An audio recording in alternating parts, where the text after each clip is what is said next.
그래서 오늘 본문 이사야 44장은 우상숭배와 여호와 신앙을 대조하여 말씀을 하고 있습니다. 왜냐하면 하나님을 믿지 않는 사람이라 할지라도 무엇인가를 믿으며 의지하는 그런 우상숭배적인 가운데 살아가기 때문에 그렇죠. 하나님을 안 믿는다고 해서 전혀 어떤 신을 의지하지 않고 살아가는 사람은 드문 거죠. 어떤 식으로든지 그렇게 의지를 하는 것입니다. 그래서 우상숭배적인 가운데 사람들이 살아가죠. 그래서 심지어는 죽은 고목나무를 의지하기도 하는 것을 보게 됩니다. 제가 이 계룡산 갑사 쪽에 있는 마을에 가봤더니만 거기에 죽은 지 오래된 고목나무가 있는데 아주 굵은 고목나무인데 죽은 지 아주 오래됐더라고요. 밑둥지밖에 안 남았는데 거기에다 이렇게 줄 걸쳐놓고 깃발을 켜놓고 그렇게 하고 있는 것을 보았습니다. 그래서 그 죽은 나무가 마치 복을 주거나 화를 내리거나 할 존재인 것처럼 그렇게 섬기고 의지하는 거죠.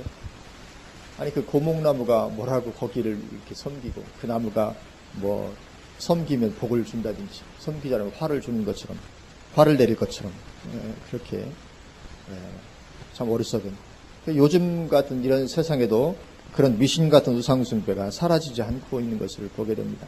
그만큼 인간은 하나님을 만나야만 하는 존재인 것을 보여주는 것이죠.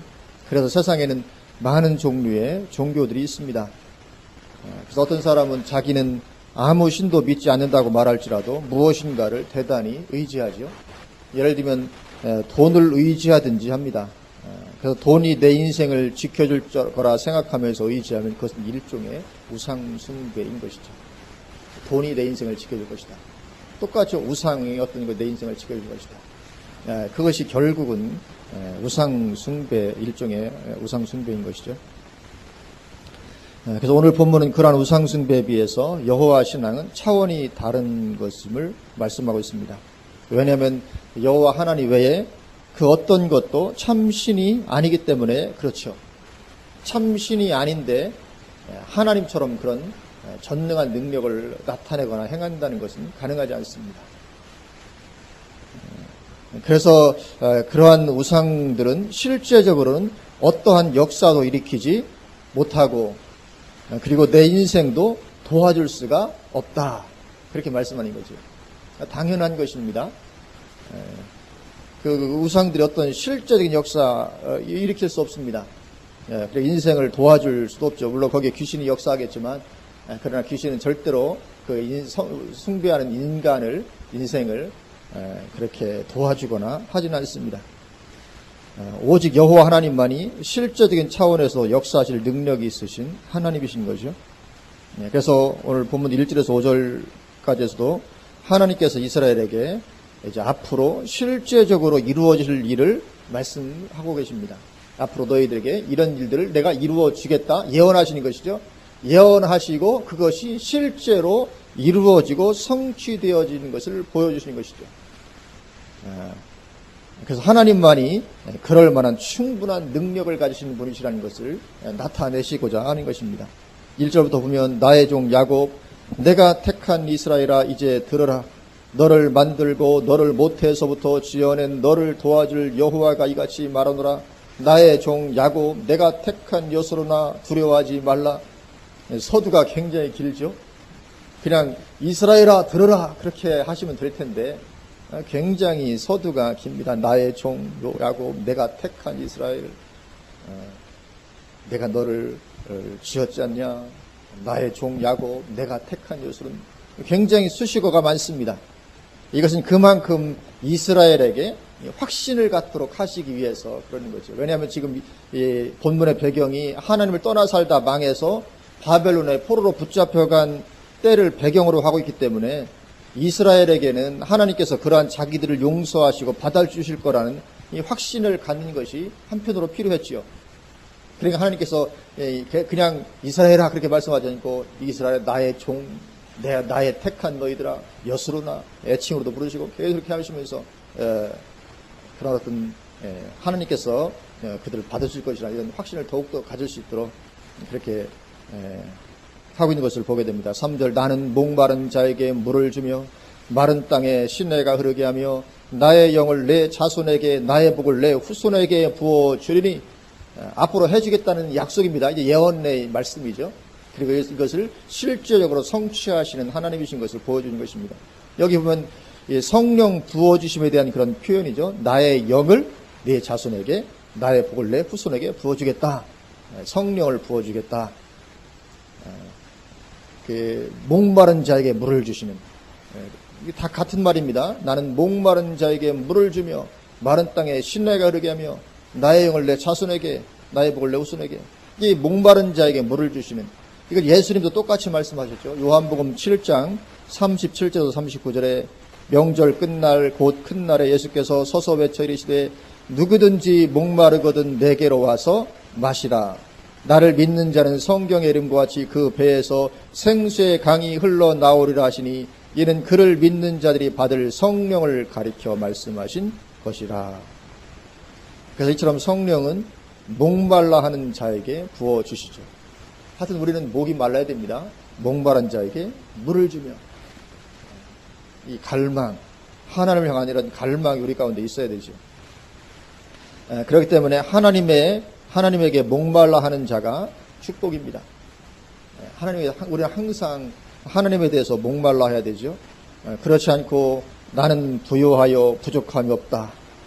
그렇게 하는 순간 그러한 사람은 저주스러움에 가까운 것입니다. 왜냐하면 토하여 내침을 받게 되고 말 것이기 때문에 그렇습니다. 나는 부자라 부유하여 부족함이 없다. 이런 인식이 있으면 하나님을 향한 갈망은 떠나가게 됩니다. 그러면 결국은 하나님께 토하여 내침을 받게 되는 거죠. 그래서 우리는 하나님에 대해서 영원히 목말라야 합니다. 아무리 내가 하나님의 은혜를 크게 입고 아무리 내가 정말 부유하고 풍족하고 하나님의 놀라운 축복을 많이 받았다 할지라도 우리는 주님 앞에 가는 그날까지 목말라야 합니다. 목마르지 않으면 큰일 납니다. 그래서 우리가 기도할 때에도 기도하되 바리새인처럼 기도하게 되면 망하는 것입니다. 누가복음 18장 10절에서 14절까지 보면 바리새인의 기도가 거기 나옵니다. 두 사람이 기도하러 성전에 올라가니 하나는 바리새인이요 하나는 세리라. 바리새인은 서서 따로 기도하여 이르되 하나님이여 나는 다른 사람들 곧 토색 불의 간음을 하는 자들과 같지 아니하고 이 세리와도 같지 아니함을 감사하나이다. 나는 일에 2번씩 금식하고 또 소득에 11조를 드리나이다 하고. 그래 이 기도에는 전혀 하나님을 향한 목마름이 전혀 없지요. 세리는 멀리 있어서 감히 눈을 들어 하늘을 쳐다보지 못하고 다만 가슴을 치며 이르되 하나님이여 불쌍히 여기소서 나는 죄인으로소이다 하였느니라. 내가 너희에게 이르노니 이에 저 바리새인이 아니고 이 사람이 의롭다 하심을 받고 그의 집으로 내려갔느니라. 결국은 바리새인은 의롭다 하심을 받지 못하고 맙니다. 분명히 하나님 앞에 기도했는데 그러나 이 바리새인의 기도를 보면 전혀 거기에 목마름이 없습니다. 하나님 앞에 기도는 하긴 했다고 했는데 전혀 갈증이 없고 갈망이 없고 목마름이 없습니다. 그러면 망하게 되는 것입니다.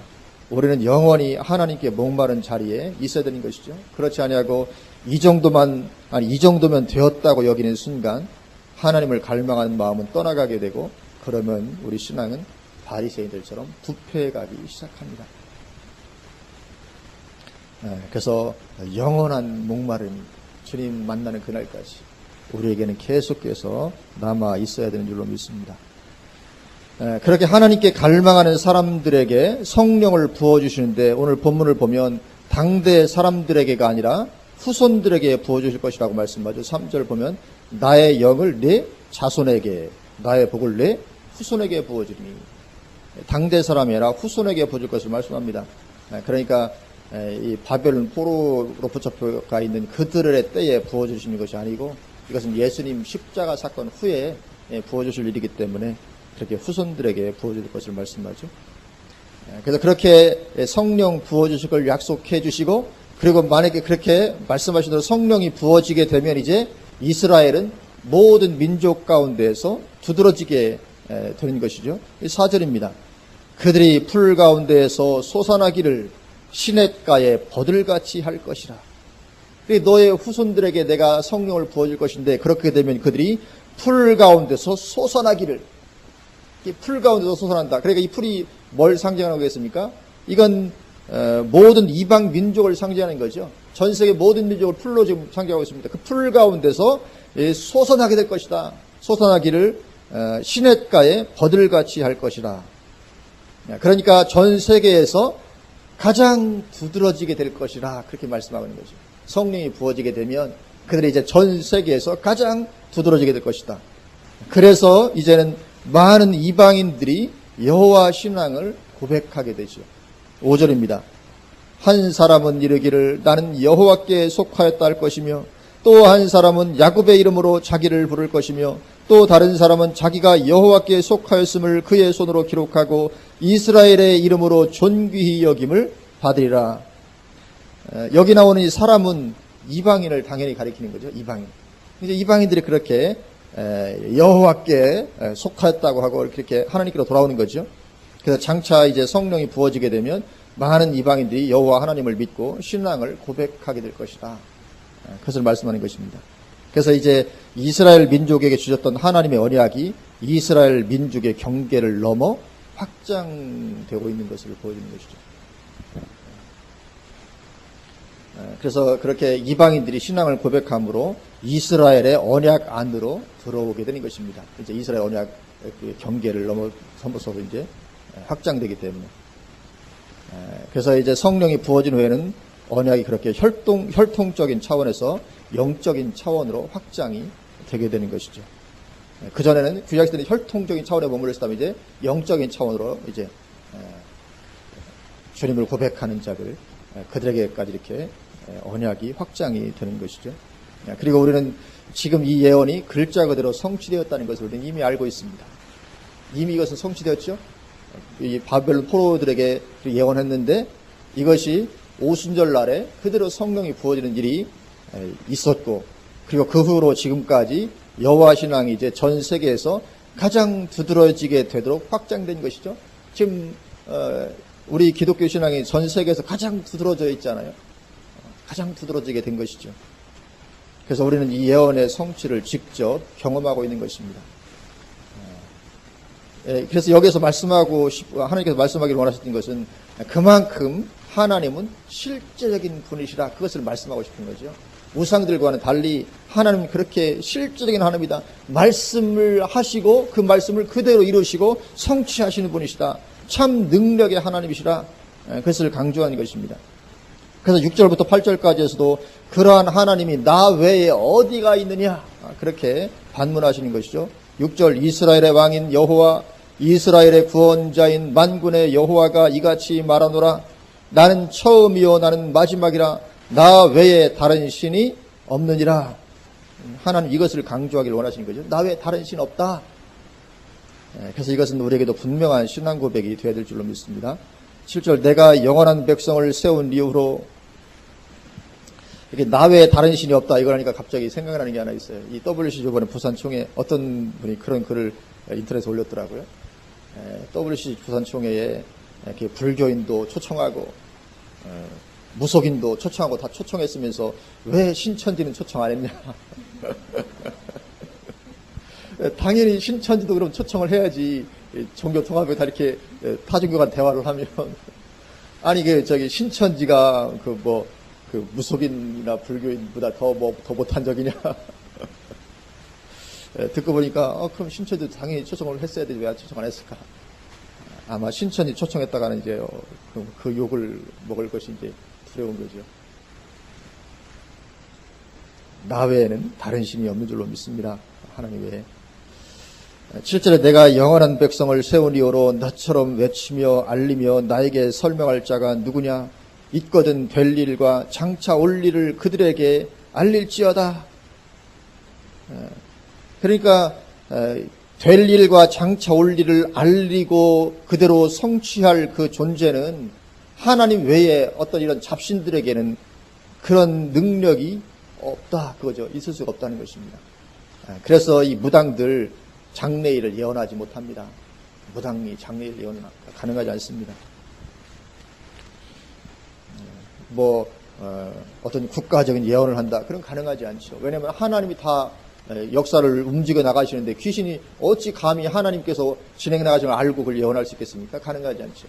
물론 개인적으로는 예언하고 너 내일 누구 뭐 손님 온다 이렇게 예언해놓고 이렇게 해가지고 다음날 오게 할 수는 있죠. 왜냐하면 자기가 다 이렇게 꾸며서 이렇게 그런 종류는 할 수 있겠지만 어떤 실제적인 어떤 그 예언은 하는 것이 가능하지 않은 거죠. 귀신의 세력들에게는 그럴 능력이 없는 것입니다. 8절에 너희는 두려워하지 말며 겁내지 말라. 내가 예로부터 너희에게 듣게 하지 아니하였느냐 알리지 아니하였느냐 너희는 나의 증인이라. 나 외에 신이 있겠느냐 과연 반석은 없나니 다른 신이 있음을 내가 알지 못하노라. 하나님 외에 그 어떠한 것도 참 신이 아니라는 것이죠. 하나님 외에는 신이 없는 줄로 믿습니다. 근데 요즘에 이 종교다원주의자들은 하나님 외에도 신이 있고 다 구원받을 수 있다. 그래서 제일 많이 쓰는 비유가 등산하는 비유잖아요. 산에 올라갈 때, 산꼭대기에 올라갈 때 길이 여러 가지가 있잖아요. 이쪽으로 올라갈 수도 있고 이쪽으로 올라갈 수도 있고 다. 그래서 정상에 가서 다 만나지 않냐. 종교라는 것 다 그렇다. 다 종교마다 다 나름대로 있겠지만 결국은 다 어떠한 종교나 다 구원에 이르게 된다. 이게 종교다원주의자들이 이제 내세우는 가장 흔한 어떤 그런 비유죠. 기독교계 안에 있는 종교다원주의자들도 똑같이 말합니다. 굉장히 안타까운 거죠. 그러나 다른 길은 없는 줄로 믿습니다. 그래서 이 하나님 외에 그 어떤 것도 참 신이 아니라 그렇게 말씀하는 것입니다. 그래서 우리는 이러한 것들을 면밀히 살피고 내가 믿는 하나님은 정말 살아계신 하나님이시라는 확신을 가지고 신앙을 살아야 되죠. 이 확신이 우리에게 있어야 됩니다. 내가 믿는 하나님은 정말 살아계신 하나님이시다. 이 확신이 있어야 됩니다. 이 확신을 가지고 있어서 중간에서 머뭇머뭇하지 않아야 됩니다. 이 확신이 없으면 머뭇머뭇합니다. 믿기는 믿는데 머뭇머뭇합니다. 뜨겁지도 않고 차지도 않고 미지근하게 됩니다. 그러면 안 되는 거죠. 왜냐하면 그것은 실제는 신앙이 아니기 때문에 하나님은 토하여 내치겠다고 말씀하십니다. 근데 의외로 그리스도인들이 이런 확신이 부족합니다. 믿기는 믿는데 내가 믿는 하나님이 정말 살아계신 하나님이시고 실제적인 하나님이시라는 여기에 대해서 좀 많이 확신이 없어서 신앙생활을 하되 머뭇머뭇하고 중간에 뜨뜻미지근하게 어느 정도 선에서 이렇게 하고 많은 나를 전폭적으로 하나님께 맡기지를 못합니다. 왜냐하면 확신이 없으니까. 하나님 정말 살아계시고 성경 말씀이 정말 진리이고 하나님이 정말 실제적이라면 내 삶을 전폭적으로 말씀에 의지해서 하나님께 맡길 수가 있는데 그렇게 하지 못합니다. 왜요? 확신이 없으니까. 하나님 정말 살아계신 실제적인 하나님이라는 확신이 없으니까. 그러나 그것은 신앙이 아니라고 성경이 명백하게 말씀하고 그런 사람 내가 토하여 내칠 수밖에 없다. 그렇게 말씀하는 거죠. 그래서 우리는 하나님을 섬기되 살아계셔서 역사하시는 참되고 실제적인 하나님으로 우리가 섬겨야 됩니다. 그래서 얼마든지 내 삶을 전폭적으로 하나님께 의지할 수 있게 돼야 됩니다. 하나님께 내 삶을 맡기는 것이 불안스럽다. 그러면 큰일 날 수 있습니다. 왜냐하면 그것은 실제적으로 믿음이 아닐 가능성이 크기 때문이죠. 그래서 그리고 이제 9절에서 20절까지는 그러한 하나님에 비해서 우상숭배가 얼마나 헛된 일인가를 말씀합니다. 여호와 하나님 외에 다른 어떤 것을 의지하는 것은 존재하지 않는 헛된 실체를 의지하는 것이다. 말씀하고 그렇기 때문에 수치를 당할 수밖에 없다. 그걸 말씀합니다. 9절에 우상을 만드는 자는 다 허망하도다. 그들이 원하는 것들은 무익한 것이거늘 그것들의 증인들은 보지도 못하며 알지도 못하니 그러므로 수치를 당하리라. 신상을 만들며 무익한 우상을 부어 만든 자가 누구냐. 보라 그와 같은 무리들이 다 수치를 당할 것이라. 그 대장장이들은 사람일 뿐이라. 그들이 다 모여 서서 두려워하며 함께 수치를 당할 것이니라. 이 수치당할 것을 계속 반복하시죠. 결국은 불교도 나무 깎아서 또는 돌 깎아서 불상 만들어 놓고 거기에서 의지하고 섬기죠. 결국 어떻게 보면 수치를 당하는 것이죠. 그런데 이 WCG 총회에는 그 땡중들을 이렇게 같이 불러다가 아니 그 수치를 당할 사람 불러서 같이 하면 같이 수치당하게 되는 거잖아요. 여기 말하는 것처럼. 그죠? 함께 수치를 당할 것입니다. 이 개회식 그 사진을 보니까 강단 위에 중이 몇 명 올라가 있더라고요. 같이. 그 중들을 도대체 왜 이게 초청을 해가지고. 그러니까 이게 지금 그 WCC를 이렇게 반대하는 사람들에 대해서 그렇게 하지 말라고 하는 사람들 논리 중에 꼭 빠지지 않는 게 뭐냐면 WCC에 동참하는 사람들이 다 그런 거 아니고 일부만 그래. 일부만 종교다원주의고 일부만 동성애 그까지 사실은 동참하는 사람들 거의 다 괜찮다. 근데 그런 사람들이 일부만 WCC에서 일부만 그렇다고 얘기를 하는데 그 일부가 문제는 그 일부가 그 단체의 핵심 리더들이 그 일부라는 게 문제죠. 저 밑에 이제 청소하고 허드렛 일을 하는 사람이 그렇다면 상관이 없는데 그 조직을 좌지우지하는 사람들이 그렇다는 거거든요. 그 단체의 성격이 그런 거죠. 그러니까 그들이 얼마나 참 눈이 가려졌는지 모릅니다. 그렇다면 그것은 일부가 아니라 전체 다라고 말할 수 있는 거죠. 리더들이 그렇다면 그것은 전체 다가 그런 것이 일부가 그런 게 아닙니다. 근데 그들은 일부만 그렇지 모두 다를 그렇게 매도하지 마라. 사실은 안 그런 사람이 훨씬 더 많다. 그렇게 얘기하는데 사실은 실제로 움직이는 리더들은 다 그 생각입니다. 리더들은 전부 다 종교다원주의자들이고 리더들은 전부 다 동성애 옹호자들이고 다 그렇습니다. 결국 그 단지 성격이고 그래서 지금은 이제 그 리더들이 그렇게 WC를 운행하면서 이렇게 사람들을 이렇게 막 끌어들이는 거죠. 많이 끌어들이면서 점점 자기들이 원하는 방향으로 이끌어가는 거거든요. 사람들이 이렇게 자기들이 지금 그런 과정 가운데 있는 걸 모르는 거죠. 그래서 순진하게 그냥 이렇게 참석했다 할지라도 결국은 그들의 의도는 그렇게 해서 그쪽 방향으로 계속 사람들을 끌고 가는 겁니다. 계속 그런 식으로 종교다원주의 쪽으로 끌고 가고 계속 이렇게 해서 그래서 번질대로 계속. 물론 지금 그래서 동참하는 사람들 중에는 신앙이 괜찮은 사람들이 많이 있죠. 막 그런 교회 그런 단체가 많이 있습니다.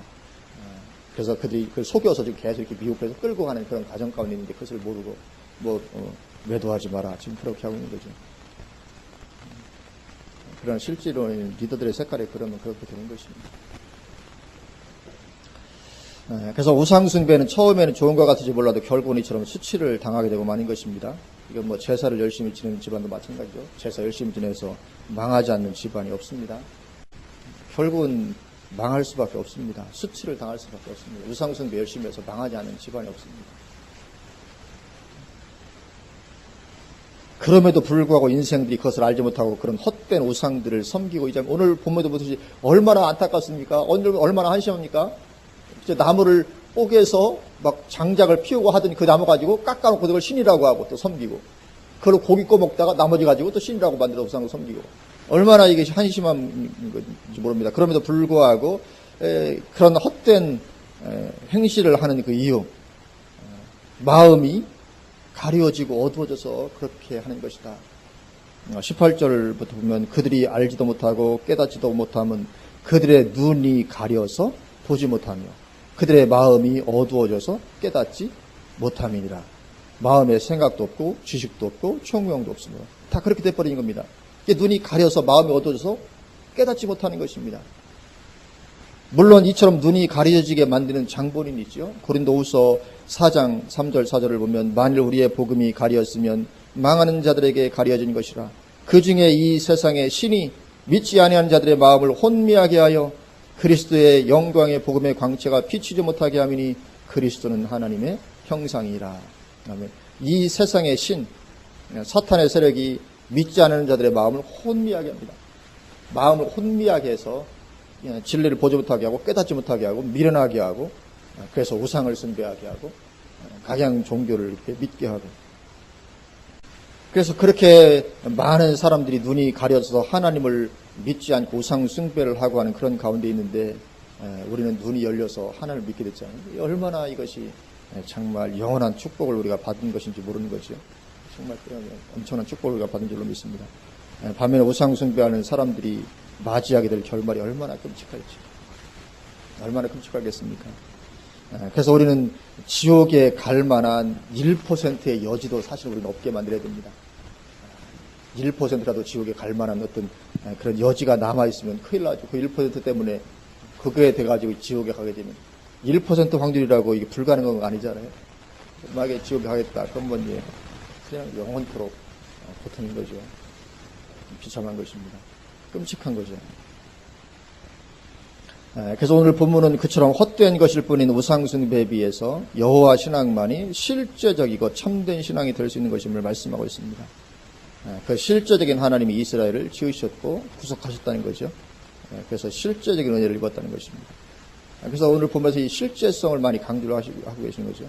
그러니까 이제 중간에서 머뭇거리지 말고 내게로 돌아오라. 21절에 야곱아 이스라엘아 이 일을 기억하라. 너는 내 종이니라. 내가 너를 지었으니 너는 내 종이니라. 이스라엘아 너는 나에게 잊혀지지 아니하리라. 내가 네 허물을 빽빽한 구름같이 네 죄를 안개같이 없이 하였으니 너는 내게로 돌아오라. 내가 너를 구속하였음이니라. 하나님께서 외치는 거죠. 내가 너를 지었고 내가 너를 구속했지 않냐. 그러니까 이제는 내게로 돌아오라. 왜냐하면 이스라엘 백성들이 하나님을 떠나서 우상숭배하고 하다가 바벨론 포로로 붙잡혀갔잖아요. 그러니까 너희는 이제는 내게로 돌아오라. 내 하나님, 내가 이런 참 능력의 하나님, 정말 실제적이고 살아역사하는 하나님 아니냐. 너희들이 믿고 섬겼던 우상들이 얼마나 헛된 것인지 보지 않았냐. 그러니까 이제라도 나에게로 돌아오라. 23절 여호와께서 이 일을 행하셨으니 하늘아 노래할지어다. 땅의 깊은 곳들아 높이 부를지어다. 산들아 숲과 그 가운데 모든 나무들아 소리내어 노래할지어다. 여호와께서 야곱을 구속하셨으니 이스라엘 중에 자기의 영광을 나타내실 것이미로다. 내 구속자여 모태에서 너를 지은다. 여호와가 이같이 말하노라. 나는 만물을 지은 여호와라. 홀로 하늘을 폈으며 나와 함께한 자 없이 하늘을 펼쳤고. 그러니까 오직 유일하신 하나님이시라는 거죠. 나와 함께한 자 없이 내가 하늘을 펼쳤다. 내가 천지를 창조했다. 나만 하나님이지 그 외에는 어떤 존재도 없다. 그렇게 종교다운주의가 들어갈 틈을 주지 않으시는 거죠. 헛된 말을 하는 자들의 징표를 폐하며 점치는 자들을 미치게 하며, 점치면 미치게 되는 줄로 믿습니다. 점만 있으면 미칩니다. 정신병 걸립니다. 미치게 하며 지혜로운 자들을 물리쳐 그들의 지식을 어리석게 하며, 지혜로운 자들도 자꾸만 우상숭배하면 결국은 어리석음 가운데 빠져버리고 마는 것입니다. 그래서 이 하나님 외에 모든 다른 신앙은 다 헛된 것일 뿐이고, 그래서 결국은 어리석은 결과를 맞이하게 되고 말 뿐이라. 오직 하나님만이 유일하신 하나님, 참 하나님이시다. 그런 거죠. 그러니까 이제 너희가 그런 가운데서 하나님께로 돌이키면 하나님께서 이제 내가 실제적으로 역사하고 그래서 예루살렘도 회복시켜주겠다. 그렇게 말씀하십니다. 26절 그의 종의 말을 세워지며 그의 사자들의 계획을 성취하게 하며 예루살렘에 대하여는 이르기를 거기에 사람이 살리라 하며 유다 성읍들에 대하여는 중건될 것이라. 내가 그 황폐한 곳들을 복구시키리라 하며. 그렇게 이제 예루살렘이 회복될 것을, 결국 이제 포로에서 돌아와야 회복되는 거죠. 포로에서 돌아오고 예루살렘이 회복될 것을, 회복시켜 줄 것을 말씀하십니다. 그리고 그 일을 누구를 통해 하신다고요? 고레스를 통해서 하시겠다. 예언의 말씀이죠. 28절 고레스에 대하여는 이르기를 내 목자라 그가 나의 모든 기쁨을 성취하리라 하며 예루살렘에 대하여는 이르기를 중건되리라 하며 성전에 대하여는 내 기초가 놓여지리라 하는 자니라. 이 고레스를 말씀합니다. 이 고레스는 바벨론을 멸망시킨 페르시아 제국의 왕입니다. 그래서 이 고레스가 바벨론을 멸망시키고 이제 페르시아 제국을 세우게 됩니다. 그리고 나서 이제 이스라엘 백성들을 본토로 돌아가게 해줌으로 이제 이스라엘 백성들이 포로에서 노연하게 됩니다. 고레스에 의해서. 그런데 이사야가 예언을 할 때는 아직 이스라엘 백성들이 포로로 붙잡혀 가기도 전입니다. 이스라엘 나라가 망하기도 전. 그리고 페르시아 제국은 아직 있지도 않을 때입니다. 그러니까 페르시아 제국이 아직도 있지도 않을 때인데 그럼에도 벌써 포로에서 돌아오게 해줄 것을 말씀할 뿐만 아니라 그 돌아오게 할 페르시아 제국의 왕의 이름까지도 예언하고 있는 것을 보게 됩니다. 그렇게 하나님은 그렇게 예언하시고 그대로 이루어주시는 실제적으로 역사하실 수 있는 하나님이심을 보여주시는 거죠. 봐라, 나처럼 할 자가 어디 있느냐? 나처럼 장래일을 그렇게 말하고 그래서 그때 이룰 자가 어디 있느냐? 나밖에 없지 않냐? 하나님께서 그걸 보여주신 것입니다. 그래서 그렇게 미리 예언을 하신 이유가 그래서 그죠. 미리 예언을 하시고 그리고 그 일을 이루심으로 말미암아 하나님 정말 살아계신 하나님이시구나. 그 하나님의 실제성 그걸 깨닫도록 해주시는 거죠. 그래서 오늘날 우리에게 필요한 것도 이 하나님의 실제성에 대한 인식입니다. 많은 그리스도인들이 이 실제성에 대한 이 분명한 인식을 가지고 있지 못하기 때문에 신앙생활이 겉돌고 있습니다. 분명히 실제성을 인식하면 겉돌지 않을 텐데 신앙생활이 많은 경우 그래서 겉돌고 있습니다. 심지어 신학자들조차 마찬가지입니다. 신학자들조차 이 인식이 부족합니다. 하나님의 이런 실제성에 대해서. 그래서 오늘 본문에 고레스라는 실명이 예언되니까 아니 어떻게 실명이 예언되는 게 가능하겠느냐. 신학자들의 말입니다. 바벨론의 포로에서 돌아온다는 것을 예언하는 것이 가능할지 몰라도 어떻게 사람 실명까지 예언할 수 있겠냐. 그것이 가능한 일이겠냐. 가능하겠습니까? 가능 못하겠습니까? 근데 일부 신학자들은 가능하지 않다는 거예요. 어떻게 고레스라는 이름까지 예언하는 게 가능하겠냐. 그러니까 이 이사야서는 포로로 붙잡히기 이전에 기록된 것이 아니고 바벨론 포로 이후에 어떤 사람이 기록한 것인데 그것을 그냥 이사야서로 한 것이다. 그렇게 이야기합니다. 그것이 지금 이제 자유주의 신학자라고 하는 그런 사람들이 한 주장입니다. 그리고 이런 자유주의 신학자들이 제일 많은 데가 어디냐면 지금 WCG 계통에 다 있습니다. 그쪽에 기장측에 통합측에 한신대 장신대 제일 많습니다. 그런 사람. 그리고 일반 보수적인 교단 신학교에도 드문드문 그런 사람들이 있습니다. 종종. 그래서 그걸 토대로 이걸 연구합니다. 틀림없이 이것은 바벨론 포로 후에 이것이 기록될 것이다. 그런 전제를 딱 설정해 놓고 그래서 온갖 자료를 찾기 시작해가지고 자기들 신학을 만듭니다. 그래서 이사야서가 사실은 바벨론 포로 후에 기록된 것인데 이런 말 이사야서 붙었다. 그렇게 해가지고 신학을 그렇게 해야 이제 또 뭐 새로운 신학이 나왔다 이렇게 뜨게 됩니다. 유명한 신학자가 되고 그런 현실 가운데 있습니다. 그래서 결국 그것은 뭐냐면 이 이사야서가 결국 예언서가 아니라는 것밖에 안 되고 예언서가 아니라는 말밖에 안 되는 거죠, 그렇죠? 그런 말밖에 되는 것입니다. 뭐죠? 예언서가 아니라 그 말밖에 안 되는 거죠.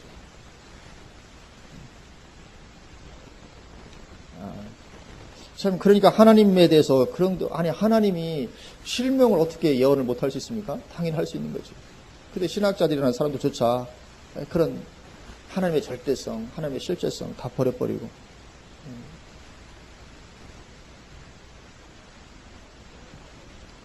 그런 신학을 가르치고 있습니다. 이것이 오늘날 사탄이 가장 먼저 신학교를 먼저 공격을 할 수밖에 없어요. 자기가 이기기 위해서는. 그래서 신학교가 지금 다 그렇게 지금 물들어 버렸습니다. 자유주의 신학에 의해서.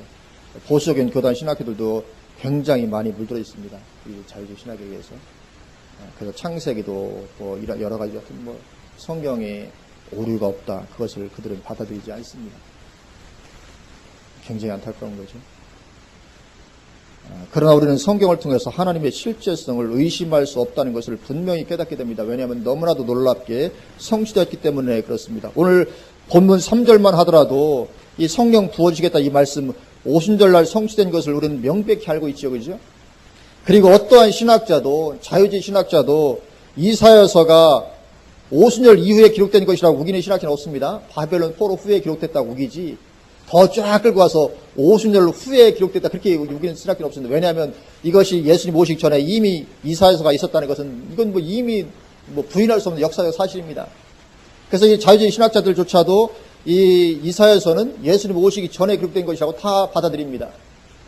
그러니까 그들의 주장을 놓고 볼더라도 이 예언이 얼마나 놀랍게 성취됐습니까? 오순절 성령이 부어진 건 하나님께서 예언하신 그대로 오순절 성취됐다는 것을 이것은 아무도 부인할 수 없는 역사적 실제입니다. 글자 그대로 완벽하게 성취된 이 사건이죠. 마찬가지로 고레스를 통해서 하실 것이라는 이 예언도 그대로 성취된 것이죠. 하나님은 그럴 능력이 있습니다. 그 예언하신 능력이. 말한 그대로 실제적으로 이루신 하나님이십니다. 그래서 이사야서는 이사야가 쓴 이사야에 의해서 기록된 책이지 어떤 다른 포로기회 누구에 의해서 기록된 책도 아닌 것이죠. 그래서 그들은 이 이사야 후반부의 이 예언들이 전부 다 예언이 아니라고 말합니다. 실제로 일어났던 것을 그냥 예언적인 문체로 그냥 기록해서 따름이지 예언은 아니다. 그렇게 하는 신학자들이 굉장히 많이 있는데요. 그러나 이것은 정말 역사적 실제라는 것을 우리가 부인할 수 없습니다. 분명히 오순절 사건이 예언되었고 그대로 성취된 것을 우리는 알고 있기 때문에 그렇죠.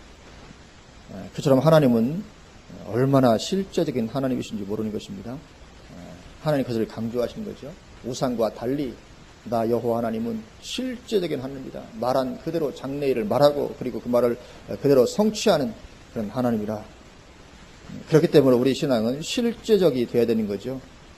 실제적인 하나님 믿는, 우리 신앙은 실제성이 있어야 됩니다. 신앙이 실제성을 갖지 못하면 그것은 신앙이 아닌 것입니다. 관념적인 신앙은 신앙이 아닙니다. 실제성, 그래서 내 삶에 그대로 적용할 수 있어야 그게 신앙입니다. 내 삶에 적용을 못한다, 그건 신앙이 아니죠. 안 믿어지니까 적용을 못하는 거죠. 그건 신앙이 아닙니다. 그래서 우리는 이 실제적인 하나님과 실제적으로 동행함이 우리에게 풍성해야 될 줄로 믿습니다. 하나님께서 우리를 그 길로 인도하실 줄로 믿습니다. 실제적으로 우리가 하나님과 동행하며 하나님의 영광을 체험하고 맛보고 경험하고 누리는 그런 신앙의 길로 하나님께서 우리를 날마다 인도해 주실 줄로 믿습니다. 아멘. 기도하시겠습니다.